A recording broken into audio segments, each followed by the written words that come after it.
Agatha de todas partes ha llegado con un cuarto episodio y vaya que estuvo muy flojo. Aún así, tiene unas referencias bastante destacables y acá en este video te contaré mi experiencia al respecto. El episodio número 4 de Agatha de todas partes tiene un ritmo bastante lento, ya que continuamos con las pruebas que se van presentando en el Sendero de las Brujas, no destacando en aspectos cinematográficos de mayor calidad a diferencia de los primeros episodios. No obstante, contiene algunos guiños o referencias sobre personajes muy importantes dentro del universo de Marvel, que quizá no llegaste a notar, siendo los más destacables de este cuarto episodio porque realmente estuvo muy aburrido, además de implementar varias escenas bastante llamativas para muchos espectadores con respecto a Agatha y Río Vidal. No es un secreto que esta miniserie posee una gran variedad de temas relacionados con las orientaciones sexuales y quedan más que claros con cada episodio. Ahora bien, dentro de los pocos puntos positivos que pueden notar son las referencias a Mephisto, porque sí, ver esas máscaras son esencia del personaje y sabemos que está por allí.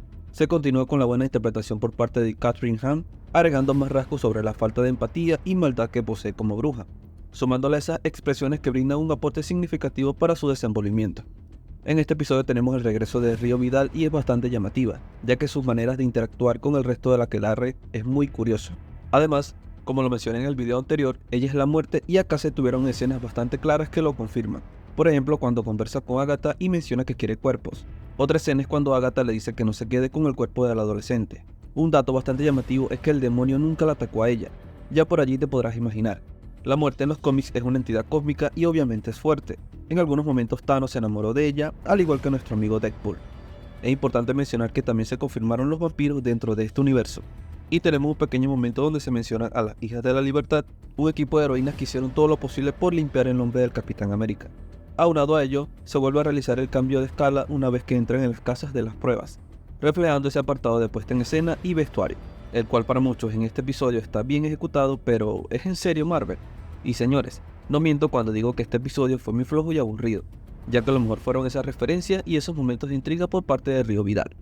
Porque dentro de sus puntos negativos tenemos esa falta de conexión entre personajes, a diferencia del episodio anterior. Esa buena interacción entre las actrices acá se pierde por completo, a excepción de Agatha y Río.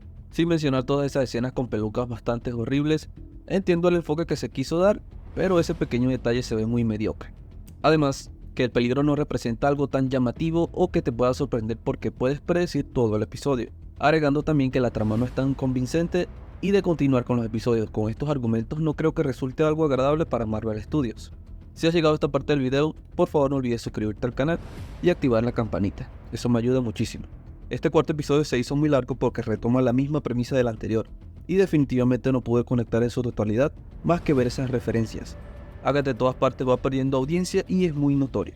Otro aspecto negativo es esa forma de forzar el guión a un nivel que lo hace predecible, mediocre y muy plano en muchos momentos. Se respeta todo el enfoque de las brujas, que ha estado decente, pero continuar con un episodio que solamente es una prueba y hechizos sacados de donde menos te lo esperas no es algo tan sorprendente.